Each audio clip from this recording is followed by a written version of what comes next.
raadiyoo warra Wangeelaati.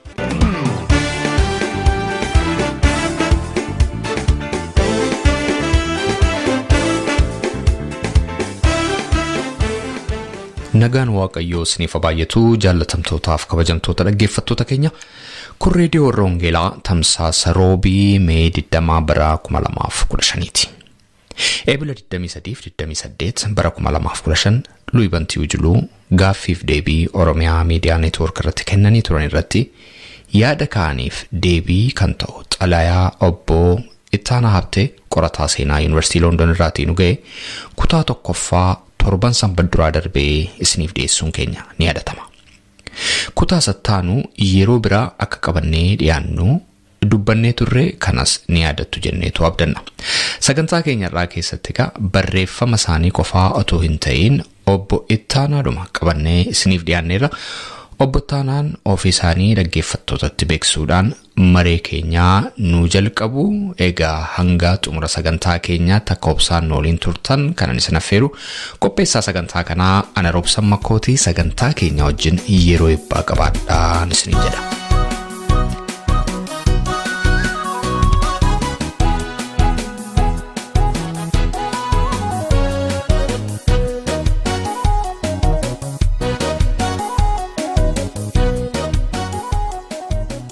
Obbo Ittaanaa Habtee Dinqaa gara raadiyoo warra Wangeelaatti baga nagaan dhufte. Baga nagaan nu eeddanii. Yeroo kennu laattee gaaffiif deebii kana nu waliin taasisuudhaaf tole jechuu keetiif guddaan si galateeffadha maqaa dhaggeeffattoota keenyaani. Obbo Ittaanaati qorataa seenaatii Yuunivarsiitii Loondon keessaatii PhD kee hojjetaa jirta. Macaafota barreessiteetta artiikilii garagaraa waraqaa qorannoo garagaraa iddoo garagaraatti nama dhiyeessaa jirtudha. Mee dhaggeeffattootni keenya akka isaan caalaatti si baraniif waa'ee ofii keetiitiin nooshee isan jedhirraa bal'isiitii nutti himi. Tole, ani Ittaanaa Habteen jedhama. Amma barnoota seenaatiin seenaa Oromoo laalchisee jechuudha. School of Oriental and African Studies University of London keessatti PhD koo hojjetaan jira. Kanaan dura immoo Yuunivarsiitii Finfinneetti seenaa Oromoo fi Itiyoophiyaatiin maastersii tokko hojjedheera. Yuunivarsiitii Haramaayaatti immoo akkasuma barnoota seenaatiin digirii jalqabaa hojjedheera. Hojii laalchisee immoo Yuunivarsiitii Adaamaa, Yuunivarsiitii Haramaayaa, kolleejii barsiisota roobeetii fi kolleejota dhuunfaa tokko keessa barnoota seenaa barsiisuu irratti hirmaadheera. Qorannoo tokkos akkasuma jechuudha. Dubbii nuun amma dubbannu maree nuun amma goonu kan isaan sirraa dhagaa jiran nama barreeffama wabii ta'uu danda'an of harkaa qabu nama qorannaa gaggeessa irraati ta'uusaa hin hubatu jechaa dhagaa. Dhimma nuun har'a irratti gaaffiif deebii goonuuf kan sababa nu ta'e Luuyi Bantii Ujuluu Eebila 23-28 bara 2015 gaaffiif deebii isaan OMN irratti yookaanis Oromiyaa Miidiyaa Neetwoork irratti kennani. Isa kan ammoo warra dhaggeeffatanii hatattamaan deebiitti kennan keessaatii obbo Ittaanaa ati nama isa jalqabaati.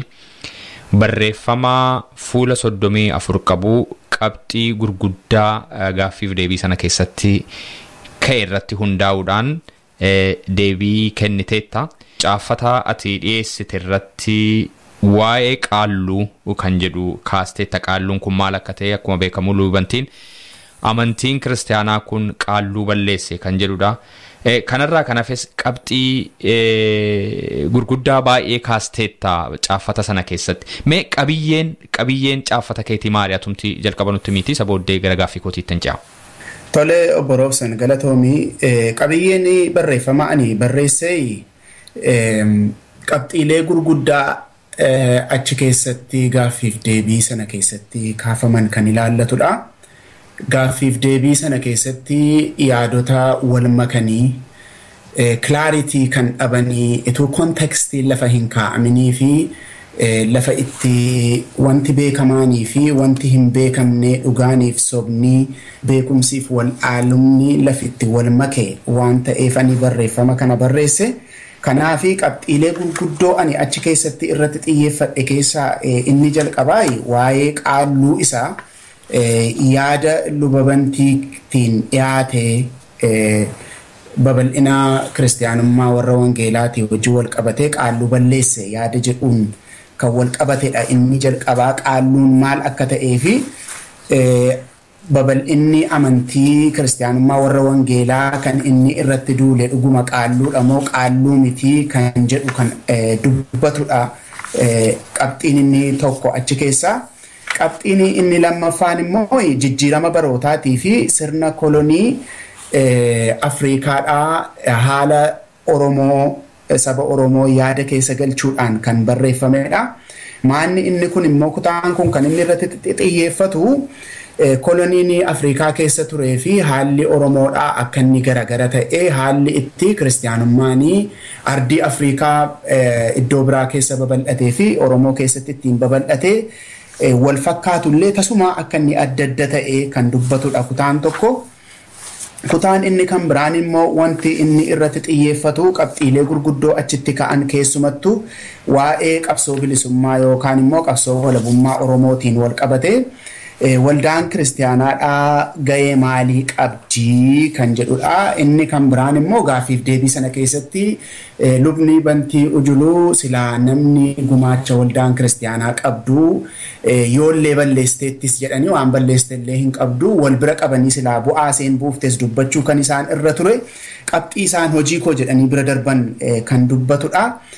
Kutaa kan biraan immoo yaadota wal makaa adda baasuu kan jedhudha. Yaadoti wal makaan kun maanni waa'ee sirna kolonii Oromoon keessatti kufee ture dhuma jaarraa salgaffaarraa kaasee keessumattiyyuu hariiroo amantiin Ortodoksii amantii kiristaanummaa warra wangeelaatii wajjiniin qabaataa ture wajjiniin wanta wal makee isaanii ituu ifa hin baasinii waa'ee amantii Islaamaas darbanii itti makuudhaan waan isaanii barootaan ituu hin qoodiin kontekstii ituu hin kaa'iniif wanta isaan kaa'an adda baasuudhaaf kan kaa'amedha.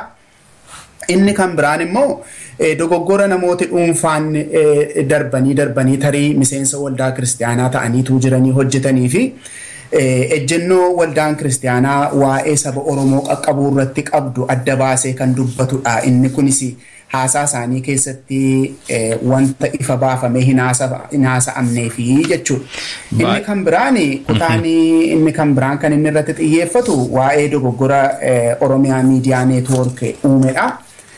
Isa kana gaa qabxiileen barreeffamni kun irratti xiyyeeffachuudhaaf yaalii godhe. Jalqaba irratti wanti dubbachuu barbaadu inni waa'ee yaadi lubi bantii ujuluu kaasan irratti wanti nuyi dubbannu waa'ee dhuma yaadaati malee waa'ee isaanii akka hin taane waa'ee namoota dhuunfaa haasa'uudhaaf akka nuyi hin deemne garuu yaadotaan wal dhabuudhaaf yaanni akkamittiin akka inni gargar baafamee dubbatamu namnis immoo akkamittiin akka inni hubachuun irra jiru ifa gochuu duwwaadhaaf wanti nuyi haasa'uudhaaf adeemnu. Yeroo darbee waa'ee qaalluu ilaalchisee barumsa guddaa ibsa guddaadha kanatti nuuf laatte. Har'allee kan nuun bu'uura godhannee kaanu gaaffiif deebii lubi bantii ujuluu eebila 23-28 bara 2015 Oromiyaa Miidiyaa Neetwoork irratti kennan ta'a qabxii baay'eetu achi keessatti ka'e qabxiin qaalluu isaa tokkoffaa ture waldaan kiristaanaa qaalluu balleessite seedu isa kanaaf ibsa gaarii bal'aaf namni barumsa baay'ee irraa argatutti nu laattan yeroo darbe jijjiirama barooraa sirna koloniif Oromoo mata duree jedhu irratti ammas akkasuma ibsa barreessitetu jira. Mee waa'ee sanaa nutti mi'ittan? Galatoome obbo Roobsan asirratti wanti dubbachuu barbaadu kutaa darbe keessatti wanta dubbanne bu'uureffanneetu haasofnaa sana irraan haasa'a yeroon amma takka jedhu daqiiqaa muraasa booddee haa ta'uutii garuu ituu gara haasaa kanaatti hin seeninii qabxii waliigalaa tokko kan hin dubbachuu barbaadu maanni saba biyya lafaa irratti dhalatee jiru keessaa sabni ituu hin jijjiiramin akkasumatti akka dhalatetti itti fufuu hin jiru jiraachuus hin danda'u. Sababiin isaa barootatu wanta garagaraa fidee dhufa. Yerootu wanta garagaraa fidee dhufa. Yeroo dhufu kana keessatti sabni hundumtuu eenyummaa isaatii fi faayidaa isaa akkamittiin eegsifatee akkamitti akka itti fufuu danda'u falata malee akkuma dhaladhettanii homtuutu natti hin bu'amin itti fufa jechuun hin danda'amu. Inni kuni saba Oromoo kan akka saba Oromoo sirna bittaa alagaa jalatti kufeef haafuuti ituma saba kan biraayyuu sirna bittaa jalatti qabatee mataasaa saboonni waan walirraa ergifatan qabu wal keessa deemuu walii wajjin nagadu walii wajjiniin jiraatu waan ta'eef jijjiiramni hin dhabamu jechuudhaaf hin jedhee Kanaafi fakkeenya ta'uu kan danda'u tokkotu jira. Oromoon sirna gadaa ofiisaatii uummate gaafa haalli yeroo ta'uu fi didummoo fakkeenya yeroo darbe keessatti kaafne keessatti sirna gadaa bakka buusuudhaani sirna mootii ofiisaatiin akka inni uummate yeroo darbe dubbannee turre. Inni kuni lixa Oromiyaa keessatti akka inni raawwatamee fi waa'ee mootummoota shanan gibee, waa'ee leeqaa lamaaniitii fi waa'ee mootummoota xixiqqoo kan akka Abishee Garbaatii fi kan booji'aa warra Iluufaa kaafnee fakkeenya fudhannee haasofnee turre. Kuni gaamaa inni jijjiirama jalaa ba'uun wanta hin danda'amnee fi sabni jijjiirraan baraa yeroo itti dhufu jijjiirama barri sun itti fidee dhufee wajjiniin jiraachuudhaaf yookaan immoo jala darbuudhaaf fala mataa isaatii akka inni falatu fakkeenya godhachuudhaaf kan nuyi kana kaafnee haasofnee jechuudha.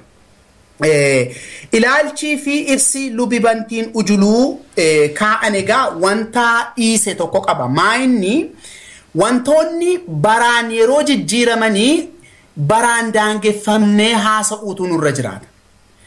Fakkeenyaaf waa'ee dhufaatiitii fi waa'ee babal'ina amantii kiristaanummaa warra wangeelaa gaafa haasofnu waa'ee bara kamii akka haasa'aa jirru adda baafnee namatti dubbachuutu nurra jiraata. Sababiin isaa barri bararraa adda waan ta'eef.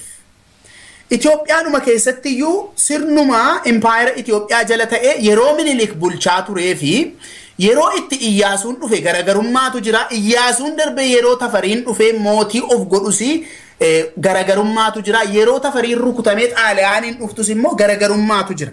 Wantoota kana addaan baasne imaammata biyya sana keessa jiruu fi sirna sabichi ittiin of geggeessaa jiru immoo waliin qabsiisnee kontekstii keenyee fi haasa'uun nurra jiraata. Gaafa waa'ee amantiitiif waa'ee aadaa haasofnullee kontekstiitu nu barbaachisa. Maal keessatti haasofna? Daangaan keenya maanni akkamittiinitu namni kana hubachuu danda'a wanti jedhamu itti yaadamuutu irra raata. Ilaalchii fi ibsi luba bantii ujuluu beekumsa baay'ee xiqqoo taate irratti hundaa'uudhaan waa'ee sabboonummaa Oromootii fi waamicha waldaa kiristaanaa waan waliin makee fi gama tokkooni Oromoon maaliif jijjiirama? Jijjiiramuun irra hin turre. Tasumayyuu sabni Oromoo jijjiirama keessummeessuuni irra hin turre waan jedhu of keessaa qaba gaafa hiikamee ilaalamu.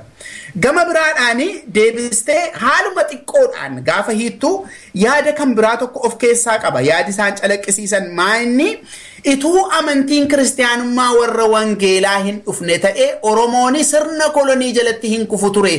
Yaada jedhu yaada indirectly kaa'ame yaada dogoggoraa guddaa of keessaa qaba wanti kun.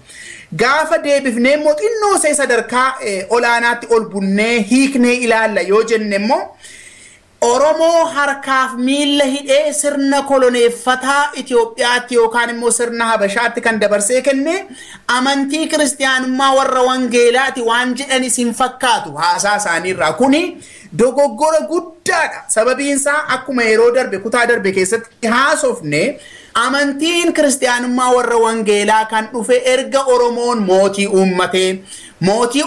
uummatee erga empire Itoophiyaatiin injifatamee achi jalatti buluutti ka'ee erga empire Itoophiyaa dhufe amantii ortodoksii naannoo sanaan ga'ee erga nafxanyaan dhufe nama gidirsee erga qaalluu warra fiin jedhan saba saamuutti ka'aniitu dhufe amantiin kiristaanummaa warra wangeelaa waan kana hunda yaada keessa galchuutu nurra jiraata. Sababiin isaa warri yeroo sana hojjetan rakkina hamma kanaa wajjiniin hojjetan waan ta'eef rakkina isaanii kana hunduma ilaalcha keessa galchinee ilaaluutu nurra jiraata yookaan immoo gaafa haasofnu akka kanattiin of eeggachaa haasa'uutu nurra jiraata.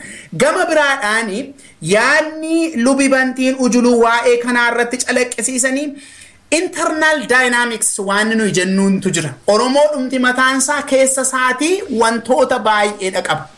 Wanta nuyi ilaaluu qabnu. Qomootu keessa jira. Yaada garagaraatu keessa jira. Sirna diinagdee garagaraatu keessa jira.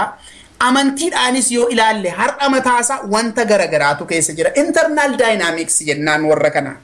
Gaafa wantoota alaa itti dhufe ilaallu warra keessa jiranis wajjiniin yennaa ilaalle malee dogoggora guddaa keessa seenu. Dogoggorri kan biraan lubni bantiin ujuluu hojjetanii koloneeffatamuun biyyoota Afrikaa akka isaan jedhanitti fakkeenyaaf Keeniyaa yoo fudhanne jechuudha. Isa kan Oromoo waliin wal bira qabuu isaaniitu rakkina fide. Koloneeffatamuun saboota Afrikaa kan birootii fi koloneeffatamuun saba Oromoo lachuun isaanii ormaan koloneeffataman waan ta'eef irra keessaan gaafa ilaallu eeyyee wal fakkaata. Keessa isaanin gaafa ilaallu garuu tasumayyuu haalli isaan ittiin jiraatanii fi haalli isaan itti kiristiyaanummaa keessummeessan saboonni Afrikaa kan biraanii fi waa'een saba Oromoo tasumayyuu garagara jira. Isa kana Keeniyaadhuma isaan maqaadhaan kanaa fi saba keenya fudhannee ilaaluu dandeenya. Fakkeenyaaf Keeniyaa keessatti misiyoononni warri hojjetanii mootummaa adii biyya Ingiliziitii dhaqe jalatti hojjetu. Kanaaf yaadni misiyoononni biyya sanaa qabanii yeroo hundaa ta'uu baatullee warra biyya bulchan sanaa wajjiniin wal fakkaata. Misiyoononni warri biyya Itoophiyaa dhufan garuu ergamtoota impaayera Itoophiyaa ta'uu hin danda'an. Ta'aniis hin beekanii ta'uus immoo hin danda'an. Wantoota kana garagarummaa jiran kana adda baafnee ilaaluutu nurra jiraata jalqaba.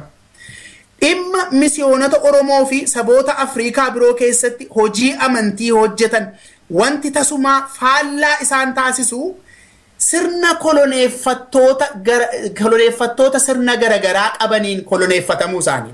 Koloniin inni Awurooppaan Afrikaa fidee dhufee fi koloniin inni sirni Habashaa sabootuma biyya sana keessa jiran irratti shaakalu tasumayyuu akka isaan itti yaadaniif akka isaan itti adeeman garagara. Fakkeenyaaf warri Awurooppaadhaa biyyoota Afrikaa garagaraa keessatti hojjetanii namni afaansaa akka hin dubbanneef takkaa hacuucanii hin beekan.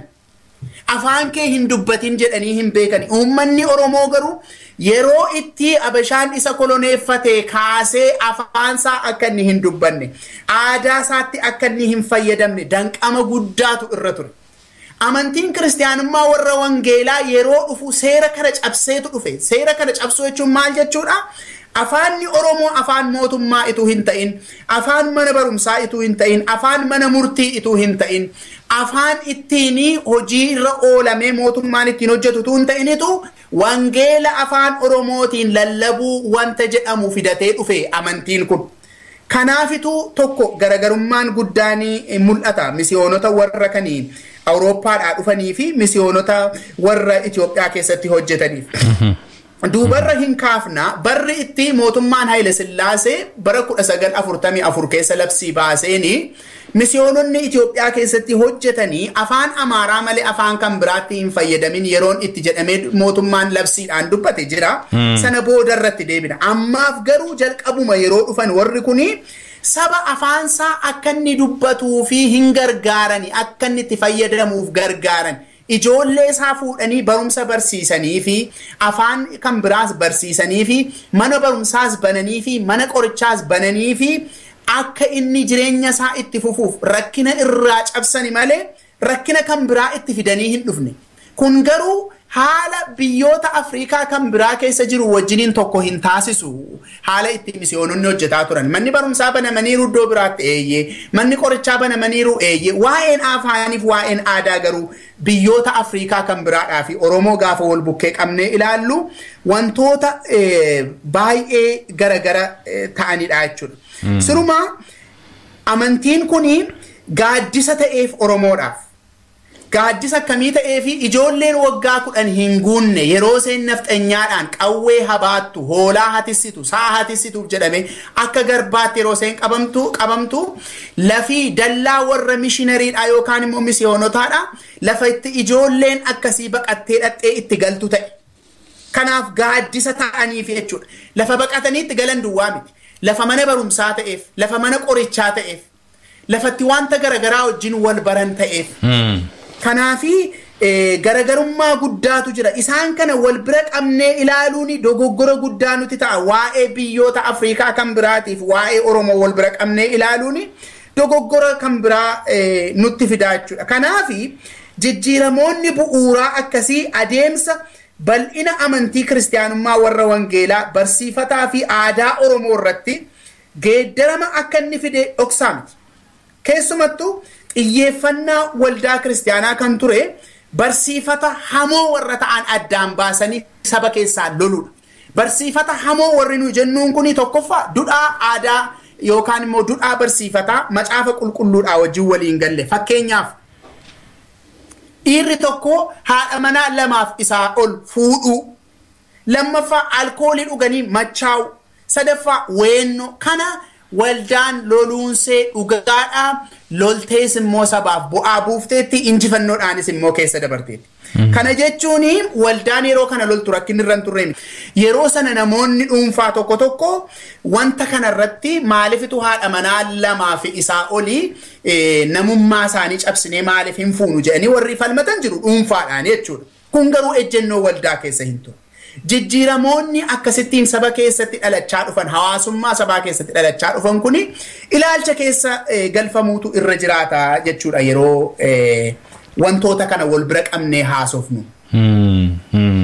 Yaa qabxii guddaadha. Mee amma immoo gara gaaffiif deebii Luwii Bantiin godhan isa kutaa lammaffaa Ebile 28 tamsa'eetti ceenaa obbottaana. Tole.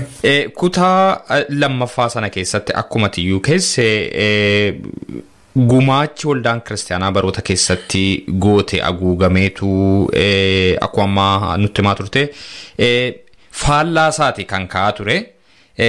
Amantiin kiristaanummaa warra wangeelaa keessumaa waldaa warra wangeelaa Itoophiyaa Makaana Yesuus qabsoo bilisummaa fuuldura akka isheen dhaabbattu gaggeessitootni amantii warra wangeelaa keessumaayyuu kan biyyoota addunyaa gama lixaa faallaa oromummaa akka lallabaniif akka barsiisan kanatu ka'aa ture. Mee asirratti maali yaadati qabdu? Atiyyuu baay'ee bareechiteetu kaaftee egaa kutaa lammaffaa kana keessatti wantoota xixiqqoo kaka'anii yennaa hin irraanfanna jenneyyuu yaadota gurguddoon irratti xiyyeeffannoon godhamuudhaaf yaalame warrumati amma kaafte kana lamaanidha. Inni jalqabaa amantiin kiristaanummaa warra wangeelaa keessumattuu waldaa warra wangeelaa Itoophiyaa Makaana Yesuus qabsoo bilisummaa yookaan immoo qabsoo walabummaa Oromoo hin mormiti yaada jedhudha kan isaan calaqqisiisuudhaaf yaalii godhanii. Inni lammaffaa immoo gaggeessitoonni amantii warra wangeelaa keessumaayyuu warri biyyoota alaa gara addunyaa gama lixaa kana keessa jiranii faallaa oromummaa dhaabbatu, lallabi isaanii oromummaadhaan faallaadhaa akka isaan itti waldaa isaanii gaggeessanii oromummaadhaaf miidhaa guddaa qabaa yaada jedhu kan isaan calaqqisiisanii. Isa jalqabaa kana keessumattiyyuu waa'ee amantiin kiristaanummaa warra wangeelaadhaa qabsoo bilisummaa Oromoo yookaan immoo qabsoo walabummaa Oromoo morma isa jedhuu fi wanti nama ajaa'ibu kutaa tokkoffaa keessatti Lubni Bantiin yaada kan biraadha kan isaan dubbatanii. Kutaa tokkoffaa keessatti waldaan kunii dhaloota qabsoo Oromoo hoogganuu irratti tajaajila kennee fi qabsoo sana keessatti oromummaa irratti hundaa'uudhaan hirmaannaa guddaa agarsiise akka waldaan kun dhalte afaanuma isaaniitiin dubbatan. Asitti deebi'anii digirii 360 ofirra naanna'anii barsiifnii fi lallabni kiristaanummaa warra wangeelaa faallaa qabsoo bilisummaa Oromooti jedhan deebi'anii ofii isaaniitiinitu deebi'anii wanta jedhanii kutaa lammaffaa kana keessatti gaa hin dagatan waan dhugaa dubbatan kana dagatan natti fakkaata deebi'aniitu diigani. Barsiifnii fi akkaataan guddisa ijoollee amantii kana dhaloota qabsoo biyyoolessaa yookaan national struggle kan Oromoo hoogganuu fi qabsoo kana keessatti kan hirmaannaa godhee kutaa tokko keessatti ifatti akka dubbatan ituu yaadatanii kanarra deebi'anii hin dubbatan ture. Ga'een namoota isaan maqaa tokko dhaanii turanii ga'een waldaa kana qooda namoonni dhuunfaa kun fudhataniin kan daangeffamu miti. Ga'een namoonni dhuunfaa isaan maqaadhaan kun baay'ee olaanaa yennaa ta'eyyuu. Isaanii wanti isaan dubbachuu yaalan maanni tokkoffaa sadarkaa Oromootti ol ba'aniitu Oromoo hunda walitti qabanii haasa'uu yaalii godhu. Lammaffaa immoo maal godhu sayyoo duwwaadha fakkeenya godhatu. Lafanitti dhaladheedhaa jedhu beekaa jedhu keessattiin guddadhee jedhu garuu wantoonni kun lamaan walii wajjiniin deemuu hin danda'anii yennaa waa'ee Oromiyaatii fi waa'ee saba Oromoo guutummaa isaa dubbanna yennaa ta'e naannoo xinnoon kunii fakkeenya waa'ee qabsoo bilisummaa hunda ibsuu hin danda'u qooda mataa isaa yennaa qabaateyyuu. Kanaaf isaan ofii isaaniitii naannoo Oromiyaa hunda keessa deemanii macaafa baay'ee dubbifachuudhaan namoota haasofsiisuudhaan riisarchii mataa isaa danda'e hojjechuudhaanii yaada bal'aa Oromoo hunda of keessatti qabatuu fi qabsoo bilisummaa Oromoo keessumattuu 1960 irraa kaafamee taasifamaa ture hubachuudhaa fi yaadi isaan dhiyeessan xinnoo irkaa haphateera dandeettiin kanaadhaa jedheetanii amana. Irkaa haphate akka isaan itti dubbatan sababiinsa waa'ee Oromoo dubbachuuf yaalii godhaniitu fakkeenyi isaan fudhatan fakkeenya nama hin deemsifne ta'ee jechuudha. Namoota dhuunfaa duwwaa maqaadhaaniitu. Haa ta'uuti waldaan kun namoota dhuunfaa kana akkuma dhalte dhaloota mataasaa danda'e qabsoo keessatti hirmaannaa duwwaa itoo hin ta'in hiika Oromummaallee barsiisuudhaaf yaalii kan godhe amantii isaanii keessaa xinnoosee achi ba'anii warra amantii kiristaanummaa hin fudhanne wajjiniin harka wal qabatanii dhaloota qabsoo bilisummaa Oromoo aanjessanidha. Dhaloonni kun kana adda baafnee dura beekuutu nurra jiraata. Inni jalqabaa isaanii hubachuu dadhaban maayinni barri isaan itti haasa'an kuni ifa baasanii yennaa dubbachuu baataniyyuu impaayirri Itoophiyaa imaammata mataa isaatii qaba. Imaammati impaayirri Itoophiyaa one religion, one culture, one nation and one country kan jedhu of keessaa qaba ture. Kanaafidha afaan Amaaraarraa kan hafe afaanni kan biraanii akka afaan hojii hin taane jedhamee kan dhowwame jechuudha. Yeroo itti mootummaan Itoophiyaadhaa impaayira hammana ga'u bulchuu keessumattuu 1950 irraa kaasee qotee bultoota Oromoo qawwee kan hin qabne kan qabeenya homaa harkarraa hin qabne kan barumsa hin barannetti qawwee fudhatee barreeffama isaatiin qawwee isaatiin qabeenya isaa hundumaan yeroo inni itti duulu waldaan kun akkamittiin akka seen gaaddisa Oromummaa taatee saba tiksite ilaalcha keessa galchuu dadhabanii lubi kun garuu ofii isaaniitiis ijoollee yoo ta'an iyyuu bara kana arganiiru jedheetanii amana. Haa ta'uuti waldaan yeroo kanatti bakka mana sagadaa ijaarte hundumatti mana barumsaa hamma kutaa 6tti sanaayyuu afaan Oromootiin sabaaf banteetti. Kuni wanta dhokataa miti wanta sabi Oromoo beekudha kun waan irra deebinee saba keenyatti himnu miti sabi keenya tokko tokko yennaa gaafatame wanta haasa'uu danda'u yeroo itti mootummaan afaanni Oromoo mana barumsaa keessatti afaan ta'ellee akka inni dubbatamuuf akka inni hin dubbatamneef seera baasetti waldaan kuni lafa itti mana sagadaa bante hundumaatti mana barumsaa banuudhaan ijoollee hamma kutaa 6tti afaan Oromootiin barsiifte mootummaa impaayira hammana ga'u geggeessu wajjiniin mormatti wal qabde lola guddaa keessa seente dhaloonni yeroo siisuni mootummaadhaa wajjiniin lola guddaa keessa seenaniiru kuni sababiin isaa maanni wangeela duwwaa lallabna jedhanii akka amantii warra kaanii ituu deemanii holistic ministry waan nu jennu ituu hirraanfatanii rakkina kana keessa hin galan garuu isaan wanti isaan godhan maanni yennaa mootummaan kun humna qabaatellee yennaanni qawwee qabaatellee yennaanni humnatti numuu qabaatellee ofii keenyaanuu afaanuma saba kanaatiin lallabna ijoolleen saba kanaas afaan Oromootiin barachuu qabdi kan jedhuunitu dhaloonni keessumattuu warri 1950moota keessa hojjetaa turanii dhaloota lammataa ta'uu isaati mootummaadhaa wajjin lola guddaatti seenanii bara kana keessa ijoolleen hojjetaa turanii keessumattuu hojjetaa wangeelaa ta'anii warra hojjetaa turanii barsiisotas ta'anii hojjetaa turan ofii isaaniitii ituu akkasitti sabaaf hojjetanii reebamanii qaaneffamanii hidhamanii beela'anii saba hiyyeessa keessaa dhalatan eenyummaa isaa kunuunsanii fi dhaloota isa ittaanutti dabarsuu danda'aniiru. Kana irraanfachuun nurra hin jiru. Ani ergamni waldaa kiristaanaa eenyummaa Oromoo kunuunsuudha jedhee dubbataa hin jiru. Ergamni waldaa kiristaanaa kan biraa. Ergamni waldaa kiristaanaadha eenyummaa Oromoo kunuunsuu miti. Haa ta'uuti wanti dubbataa jiru maanni rakkina jiru hunduma baattee rakkina biyya sana keessa jiru hunduma dandeessee waldaan kiristaanaa kuni Oromoon yeroo eenyummaa isaa irratti mootummaa waraana labsu saba qotee bulaa ta'e kana bira gortee eenyummaa isaa kunuunsitee dhaloota isa taanutti dabarsiteetti kun dhugaadha dhugaan kun dhokachuu hin qabu jedheeti kan hin dubbataa jiru. Kana qofaa miti. Sadarkaa biyyoolessaatti ijoolleen kuni warri lubibantiin mataan isaanii maqaadhaani sadarkaadhuma biyyoolessaatti liberated psychology yeroo jalqabaatiif warra horatan turan.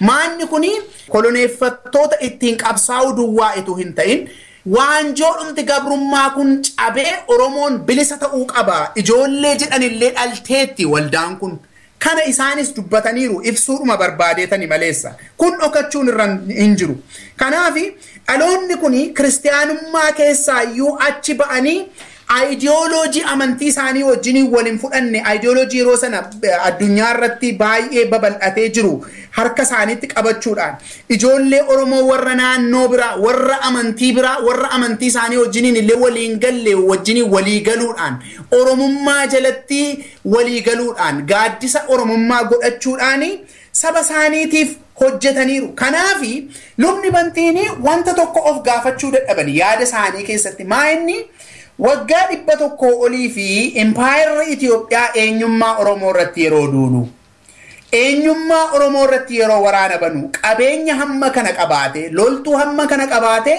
saba qotee bulaadhaa fi horsiisee bulaa ta'e Oromoo ituunni qawwee hin qabaatin ituunni barumsa hin baratin maaliif itu mo'uu dadhabe gaaffii jedhu ituu of gaafatanii dogoggora amma gana ga'u keessa hin galan turan Empire Ethiopia bara 1974tti yeroo buqqa'ee galagalu imaammanni inni waggaa 100 dura baasee wajjinumaan kufe maleessa saba Oromoo irratti hojiirra hin oolle sababi kana maali jennee yennaa ilaalle gaaddisi amantiin kiristaanummaa warra wangeelaa qotee bultoota Oromootiif keessumattuu lixa Oromiyaatti uumee fi gaaddisa xinnoomi kana ilaalcha keessa galchuutu nurra jiraata akkamittiin akka kun hojjete akkamittiin akka kun mootummaa rakkise akkamittiin akka kun saba Oromoo utube keessa lin'ee qorachuun hin danda'ama yeroon isaa jiraannaan walii ibsuun hin danda'ama walumaa galatti garuu gochi amantii warra wangeelaa kiristaanummaan amantii warra wangeelaa saba Oromootiif godhe walumaa galatti gaafa qabamee ilaalamu bu'aa inni godhe maleessa miidhaa inni godhe hammana jedhamee sadarkaa biyyaatti wanti ilaalamu hin jiru lubuma bantiiyyuu yennaa fudhannee ilaalle isaanumti mataan isaaniiyyuu bu'aa amantii kanaa akka isaan ta'an beekamaadha gam tokkoon yennaa ilaalle nama akkas Oromummaadhaaf hin quuqamaa jira jedhu kanallee kan dhale waldaa kana waan ta'eef lubni bantiini amantii kana galateeffachuutu irra ture maleessa ceepha'uutu irra jira jedhee ani hin yaadu sababiinsa Oromummaadhaaf quuqamuun isaanii isaan ofirratti beekanis dhiisanis amantiidhuma kanatu bocee akkasittiin isaan keessatti dhale jedheetanii an kanini amanuu jechuudha. Lubni bantiin maaliif kana kaasuu didanii wantoota amantiin kiristaanummaa warra wangeelaa Oromoodhaaf buuse maaliif kaasuu didanii jedhee hin komadhuuni. Sababiin isaa maa'inni waan jaallatan kaasanii waan jibban immoo dhiisanii kun immoo mirga isaaniiti. Nu immoo warri dhugaa haasa'uu barbaannu immoo dhugaa jirus haasofne dadhabina jirus immoo lafa keenye saba keenyaa wajjiniin akkamitti eenyummaa isaa kunuunsaa wangeela barsiisaa gara fuulduraatti adeemuun danda'ama isa jedhus immoo haasa'uutu nurraa eegama. Lammaffaa qabxii kan biraanii haasaa isaanii keessaa mul'ate akkuma sila jalqaba irratti kaafne waa'ee lallaba yookaan immoo barsiisa geggeessitoonni amantii kiristaanummaa warra wangeelaa biyyoota addunyaa gama lixaa keessa jiranii fi hoogganaa jiraniiti isaan kuni faallaa Oromummaa dhaabbatu Oromummaadhaan mormuu hin deeggaranii hin jaallatanii sabi kun akka inni maalummaa isaa qabatee taa'u godhaa hin jiranidha kan lubi bantiin dubbachuudhaaf yaalii godhanii wanti beekamuun irra jiru tokko jira. Waldaan kiristaanaa Kiristoos Yesuus waldaa sanyii fi afaanota garagaraa malee waldaa Oromoo jedhamtee kan waamamtu miti kun adda bahee beekamutu raaraata oosaa irrattis yeroo isaan waraqata dhiyeessan an taa'een dhaggeeffataa ture Oromoo Kiristiyaanitii kan jedhu yaada confusionii guddaadhaan guutamee dubbatu lubi kuni kiristaanummaa yennaa fudhannee ilaalle sabaa fi sablammoota hedduudha of keessaa qabaa mul'anni isaas saba hundaa qaqqabuudha malee saba tokkitti miti haa ta'uuti erga saba Oromoo bira ga'ee booddee akkamittiin saba Oromootii wajjiniin jiraatee kan jedhudha kan inni kaafnee haasa'aa jirru isaan egaa eenyummaa isaa miidhee jedhaa jiru garuu isaan afaan Oromootiin nutti haasa'aa jiru eenyummaan koos Oromoodha jedhaa jiru garuu amantiidhuma kanaa wajjiniin jiraatanii umurii isaanii guutu Oromummaan isaanii hin banne. Sabi guddaanii Oromiyaa keessa jiru keessumatti iyyuu gara lixaatiin ammoonaa Oromummaan isaa jalaa hin banne ittuma jira amantii kanaa wajjiniin yennaa jiraatesi. Kanaafi waldaan isaan irra deddeebi'anii komatan tokko jira. Waldaan kuni waldaa warra wangeelaa maqaan Yesuus Itoophiyaati. Waldaan kuni waldaa sabaaf sablammootaa fi uummattoota hedduu ta'uudhaan beekamti. Akkas ta'us qabdi jedheetanii amana. Sababiin isaa kuni uumama waldaati. Yeruma uumamtuyyuu waldaani. Irra jireessi miseensota waldaa warra wangeelaa isaan komatanii kuni Oromoo ta'uunii fi waa'een waamicha waldaa kiristaanaa wanta kan biraadha. Irra jireessi miseensota seetii geggeessitoota seetii Oromoo ta'uuni wanta ifa jirudha. Waan wal dhossinu hin qabnu. Haa ta'uuti waa'een waamicha waldaa kiristaanaa ammoo wanta kan biraadha. Kana lamaantu harkaa wal make duba kan harkaa. Anaan garuu kan baay'ee na dhibe tokko jira. Lubni bantiini kan isaan irratti xiyyeeffatanii dubbatan qabxii kana keessatti waldoota warra biyya alaa jiran.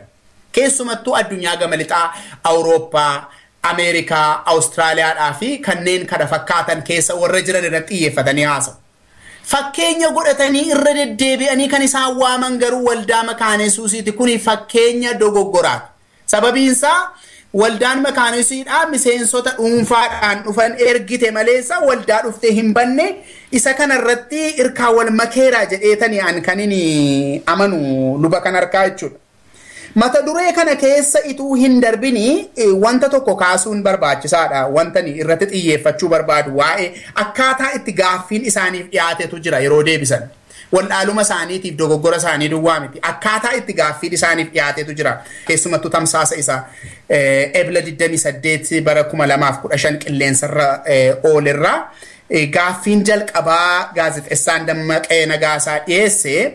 Akka kana jedhan yaadadha sirriitti keessumaayyuu dhaloonni har'a amantii jajjabeessan waan aadaatiin walitti dhufu keessumaayyuu qabsoo Oromoo keessatti hirmaannaa gochuurraa of qusatu cubbuudha jedhaniis amanuu isin akka hangafa lubaatti jedha akka luba hangafa tokkootti jechuu barbaadeeti kan akkamitti ilaaltu jedhaan.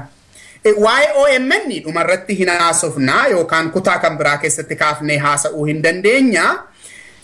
Haa ta'uutii garuu gaaffiin kuni baay'ee dimshaashessuudhaa fi baay'ee salphisanii ilaaluu of keessaa qaba. Kanarraan kan ka'e ignoraansii guddaa jedheetan waamaan wanta kana too general and too simplistic jedhuuni warri afaan Ingiliziidha. Wantoota kara qola isaaniitiin dimshaashessanii ilaaluu.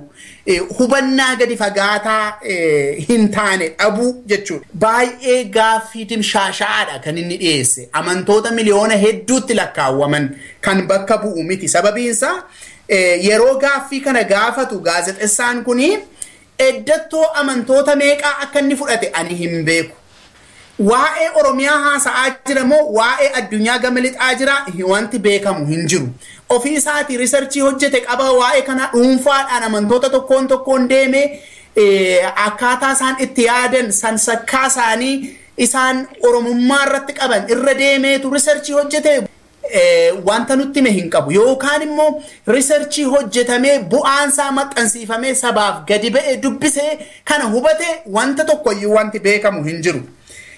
Amantoonni kiristaanummaa warra wangeelaa Oromoo aadaadhaa fi siyaasa saba isaanii irraa of qusachuu isaanii fi akka cubbuutti ilaaluu isaaniitiif ragaan tokko illee ituu lafa hin jiraatin faallaa kanaa ta'ee dhugaan ituu jiru kana haasa'uunsaa akkuma ta'ee jirutti kan biyya eessaa akka inni dubbataa jiru ituu hin beekamin hafuunsaa akkuma jirutti ta'ee yookaan maal akka dubbisee dubbataa jiru beekamuu dhabuunsaa akkuma jirutti ta'ee gaaffilee kana gara fuulduraatti gaazexeessaan kunis luba bantiis ta'anii OMN deebiitti kennu jedheetani kanneen abdadhuan isaanuma duwwaatu deebisa waan ta'eef. Kanaafi gaaffiin akkasii gaafa gaafatamu ragaa irratti kan hundaa'e namoota hammana bakka bu'a waan nama jechisiisuu danda'u ta'uutu irra ture. Jedheetanii amana ani gama kootiin. Meegaa dhumarratti waa'ee OMN in kaasnatiyyuu jetteetta. Yeroo interviewun kun yookaan gaaffiif deebiin kun gaggeessame isa fuulduras yeroo lubii bantiin waraqaa isaanii konfiraansii osaa irratti dhiyeessanii atis achi turtee hirmaattuu konfiraansii sanaas turte. Yeroo lubii bantiin interview ta'uudhaaf filaman. Namootni biraa namootni yaada faallaa qaban yookaan yaada addaa lubii bantii irraa qaban immoo jiru turani. Fakkeenyaaf lubii tasgaraan achitti akka isaan kaaniyyuu yaada lubii bantii morman dhageenya irraa namootni biraas jiru. Maaliif karaa lamaanuu karaa madaalamaa ta'een waltajjiin kennamee fi gaaffiif deebiin kun hin taane maaliif lubii bantii duwwaan filataman jettaa ittaan? Baay'ee gaariidha obborobsan. Gara isa kanaatti ituu hin naqin wanta xinnoodhanii maqaasii ta'ee darba gaaffii kana deebisuudhaaf wanta nu tajaajilu sila wanta tokko kaaseen ture bu'aa waldaan kiristaanaa kaafte isa nuyi sila haasofne duwwaa miti wanta baay'eedha saba Oromootiif kan waldaan buufte isa kana silaa kan haasa'uun irra ture namuma carraa argate kana ture maalifituu haasa'uu didan jedhee akkan isaan hin komanne sitti meera. Garuu walumaa galatti hogbarruu Oromoo ilaalchisee waldaanii kuni yookaan immoo waldaa warra wangeelaadha bu'aa guddaa akkaseen qabdu waa'ee hiikama macaafa qulqulluu afaan Oromoo bara 1899 maxxanfamee ba'ee warruma isaan jalqaba wangeela yeroo lallaban akkas nu godhanii akkas nu miidhan jedhanii komatan kanan warra akka Onesmoos Nasiibiin akka inni hojjetamee ba'e beekamaadha. Ergasii hogbarruu hedduu sabi kun horate manni sagadaa kun akkaseen horte jala buusanii beekuun baay'ee barbaachisaadha. Isa kana yennaa irra deebinee haasa'uu baannillee sila wanta tokkoni kaasuu dagadhe kaartaa har'a Oromiyaan kaafat Oromiyaa innee waamnu yookaan immoo lafa Oromoodha. Jalqaba Ormaaniyaa jedhee kaasee kan lafa kaa'e bara 1868tti mishiinarootuma Awurooppaadhaa dhufan keessaa warra isaan baay'ee addeessanii komatan Awurooppaa dhufan keessaa Ludwig Krapf kan jedhamu sabboontummaa Oromooti wajjin nama walitti hidhamee ilaaluudha. Oromiyaa isatu uume jedhaa hin jiru garuu konseptii Oromiyaa jedhamu yeroo jalqabaatiif kan fidellee warruma amantii kana fidee dhufedha. Inni kun bira darbamuu hin qabu. Gara gaaffii keetitti gaafanne deebi'u bu'aaleen amma buufaman kun akka lafa jiran namni wal aale jiran ittiin fakkaatu. Kun beekumsa haaraadha jedhees haasa'aa hin jiruani garuu waanuma dhokfamee fi dubbatamuutu irra jira yaada jedhuun qaba malee. Tokkoffaa waa'ee hogbarruu irratti waldaan akka gumaacha goote waa'ee dhumti konseptii yaadrimee Oromiyaa jedhullee kanaan walitti hidhatee akka inni jiru beekuun namni waa wal aale natti hin fakkaatu. Bu'aa karaa barnootaatiif mana qorichaatii fi waa'ee misoomaatiin wal qabatee hamma har'aatti akka jiru namni waa wal aale natti hin fakkaatu. Haa ta'uuti gara gaaffii keetitti yeroo deebinu gaafa sana ani yeroo isaanii waraqaa isaanii dhiyeessanii taa'ee dhaggeeffadheera. Waraqaa isaanii akkuma afaan Oromootiif Ingiliishiidhaan ta'uusaa malee akkuma isaan amma itti Oromiyaa Miidiyaa Neetwoork OMN irratti haasa'an jira. Waan tokkoyyuu garaagarummaa tokkoyyuu qaba jedhee hin yaadu. Surumaayyuu inni isaan achirratti dhiyeessanii literally arrabsoodhuma fakkaataa amantii warra wangeelaa kiristaanummaa amantii warra wangeelaa warra walitti qabee dimshaashaan arrabsuudha. Egaa waraqata isaanii kan isaan dhiyeessanii gaafa 29ti waaree booda paaneloota turan keessaa paanelii isa tokko keessatti kan isaan hirmaatanii paanelii kana keessatti waraqata isaanii yeroo dhiyeessanii tokkoffaa wanta ragaa irratti hundaa'e miti wanti isaan haasa'an akkuma kunoo TV irratti haasa'an jira haasaan isaanii maanni ragaa irratti waan hundaa'e miti kan hin jedhuu fi sababootan qabaa sababiin kun maanni tokkoffaa contextual analysis waan nuyi jennutu jira gaafa waa qaacessun yookaan gaafa waa xiinxallu contextii keessee fi maal keessatti ilaalama haala maalii bara maalii keessatti ilaalama fakkeenyi kana addunyaa eessa jira moo hin jiru daangaan isaa maanni hamma eessaatti haasa'ama eessa ga'ee dhaabata wanti jedhamu beekamutu raraata jalqaba ituu haasaan jalqabini yookaan barreeffama ituun jalqabamini Kabu ture dubbannaan isaanii. Lammaffaa yaada karaarraa kaataa kiristaanummaa Oromoo jedhu irratti kan hundeeffame ture. Akkuma sila siin jedhe kiristaanummaa Oromoo wanti jedhamu jalqabaatiif isaan irraa dhaga'ame Christianity kiristaanummaadhuma wanti inni saba tokko wajjin walitti hidhatu miti. Saba kana bira ga'eera amantiin kuni saba kana wajjin akkamitti jiraate bu'aa maalii buusee fi miidhaa miidheera yoo ta'e immoo maayinni ragaansaas maayinni kan jedhamudha kan inni dubbachuu dandeenyu irraa kan hafee jechuukooti. Kan biraanii ragaa hin qabu wanti na jechiise maanni barnootaan kan hin deggeramin joonjee baay'eedhaan kan guutee fi manumayyuu joonjee guddaa keessa kan buuse ture. Haalli isaan ittiin dubbatan sababiin isaa tokkoffaa etiksii ittiin waraqati dhiyaatu xinnoosee kan cabse ture. Maaliif namuma dhuunfaallee yeroo maqaa kaaftu of eeggachaadha kan kaafamu saba hammana ga'u amantii hammana ga'u isaanuma mataa isaaniiyyuu kan biddeen ta'ee jiraachisaa jiru akka kanattiin haasa'uun isaan nama baay'ee duratti baay'ee ooda ta'eera.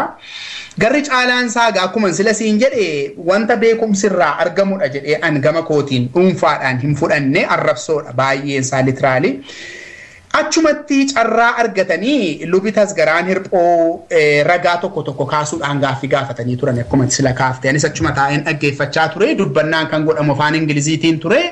Namni baay'een carraan arganne kan carraa argate luba tasgaraa ture. As ba'anii yaada mataa isaanii ibsataniiru baay'ee yaada of eeggannoodhaan guutamee fi ragaa irratti hundaa'ee gaafatanii turanii macaafota ofii isaaniitii barreessanii fi akkuma sila siin jedhee hogbarruu amantiin kiristaanummaa Oromoodhaaf buuse baay'ee kaasanii dubbataniitu wanti lubii bantiin jedhan dhugaa miti jedhan. Soballee jechuudhaaf jecha kana akka isaan hin fayyadamne baay'een of amana ofii kooti jecha taa'een dhaggeeffadhe. Dhugaa miti jedhaniitu haala ulfina qabuun haasa'anii turanii. Yeroo yaadi wal falmisiisaan kuni waraqata kanarratti dhiyaatee gaaffiin yeroo kaafamu Daayirektarri olaanaan OMN yookaan Oromiyaa Miidiyaa Neetwoorkii kan ta'e Jawaar Mohaammed achuma ture manuma sana keessa dhaggeeffachaa ture. Gaazexeessonni OMN lamaanuu achuma turan Dammaqa Nagaasaa isaaniif gaaffiif deebii godhe kana dabalatee jechuudha. Yeroo namoonni maqaan isaanii luba jedhaman lama yaada tasumaa faallaa ta'e keessummeessanii wal falman warri miidiyaa kana geggeessanii fi miidiyaa kana keessa warri hojjetan lachuun isaanii iddoodhuma sana turan. Maneejimentii keessaa qaama olaanaa kan ta'e iddoo sana ture. Warri gaaffiif deebii taasisanii gaazexeessitoonnis lamaan isaanii iddoodhuma sana turan. Haa ta'uuti lubni tasgaraan hirphoo akkaataa isaan itti dubbatanii fi yaadni isaan dubbatanii yaada kiristaanonni baay'een calaqqisiisanii Oromummaa keenya qabannee jiraataa jirra. Oromummaa keenya irraan miidhaa geenye seenaa keessatti hin qabnu. Gara fuulduraattis Oromummaa keenya gatuu hin dandeenyu kan jedhu yaada kan irra jireessa kiristaanota hedduu kan ta'e akka isaan calaqqisiisanii fi yaadni luba bantii ujuluu dubbatan immoo yaada mataa isaaniitii fi yaada namoota muraasaa akka inni ta'e ifatti beekama ture. Haa ta'uuti yaadni garagarteen kun yeroo calaqqisiifamu Oromiyaa Miidiyaa Neetwoork kanarratti gaaffiif deebii taasisee sabaan ga'uudhaaf erga fedhasaa qabaatee namoota kana lamaan bakka buusu maaliif akka inni dadhabe isaanuma mataa isaaniitu beeka. Sababiin isaa isaanuma mataa isaaniitu beeka kan inni jedhuuf maanni achuma turani waan ta'eef kanarratti sabaaf deebii kennuutu irra jiraata. Saba irra jireessa ta'e guddaa lafa kaa'anii saba nama dhuunfaa ta'ee contribution yookaan immoo gumaacha amantii kiristaanummaa warra wangeelaa wanta faallessu wanta positive ta'e tokkollee kan of keessaa hin qabne gumaacha seen qabdu tasumayyuu beekamtii kan dhowwatu yaada gamtokkee ta'eef beekamtii kennanii yaada amantoota irra jireessaa beekamtii maaliif akka isaan dhowwatan isaanuma mataa isaaniitu beeka. Dogoggora uumaniiru dogoggora hin uumne waan isaan deebisan irraa kan beeknu ta'a. Anaan yaada kenni yennaanaan jette maneejimentii keessaa qaama olaanaa kan ta'e iddoo sana ituu jiru gaazexeessonni iddoo sana jiranii dogoggora uumuun yookaan immoo luba tasgaraa hirraanfatanii luba bantii ujuluutiif carraa kennuu irratti dogoggora uumaan is less likely yookaan immoo unlikely jedheeti an kan hin amanu. Garuu kaayyoon isaanii maalifitu yaada amantii kiristaanummaa warra wangeelaa isa har'aa duwwaatu hin ta'in seenaa isaas kan xureessu. Hariiroo inni uummata Oromootii wajjiniin qabu kan faallessu maalifitu kanarratti xiyyeeffatame isa jedhu isaan deebii kennudha yaada.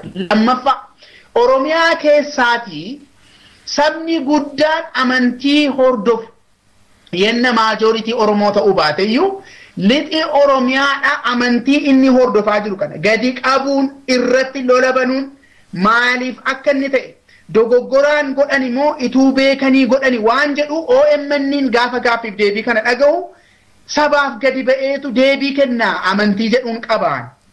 Gaaffii gaafataman sabaa himtuu kanatu qopheessee kenneef moo gaazexessaa Dammaqaa Nagaasaatu beekumsa qabu duwwaa irratti hundaa'ee qopheesse kanas isaanirraa waan dhageenyu ta'a gara fuulduraatti.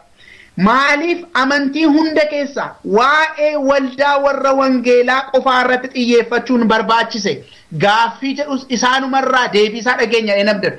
Sababiinsaa Oromoon kan inni wajjin jiraataa jiru kan inni seenaa keessatti wajjin jiraates amantii kiristaanummaa warra wangeelaa miti. Amantiin kiristaanummaa ortodoksii jira. Amantiin islaamaa jira. Amantiin kiristaanummaa warra wangeelaa jira. Kaatolikiin jira. Waaqeffannaanis akkaataadhuma baroota jijjiiramaa dhufaniitti yoo bara kana keessa humna dhabeeyyuu tureera saba kanaa wajjin. Amantii kana adda baasanii wanta faallaasaa ta'e irratti nama yaada faallaa qabu duwwaa. Nama yaada saba guddaa qabu bakka bu'umsa dhoowwachuudhaani nama yaada faallaa qabu duwwaadhaaf maaliif gaaffiif deebiin carraan kenname gurra sabaa akka ga'u maaliif akka godhame isaan gara fuulduraatti nutti himu jedheetan abdadha. Kan biraani OMN'n waa'ee amantii kiristaanummaa warra wangeelaa kophaatti baasee namoota yaada faallaa qaban duwwaa haasofsiisuun imaammata isaa keessa jiramoo yookaan editorial policy isaa keessa jiramoo dogoggoraan hojjetame waan jedhullee gadi ba'aniitu sabaaf deebii kennuu jedheetanii abdadhaan kanadha yaadi an qabu waa'ee kanaarratti. Obbo Ittaanaa Habtee qorataa seenaa Yuunivarsiitii Loondon irraatii gaaffiif deebii bal'aa barumsa guddaan irraa argamu kanaa waan nu laattaniif maqaa dhaggeeffattoota raadiyoo warra wangeelaatiin guddaa galata guddaan isinii galcha. Galatoomaa isinis obbo Roobsan.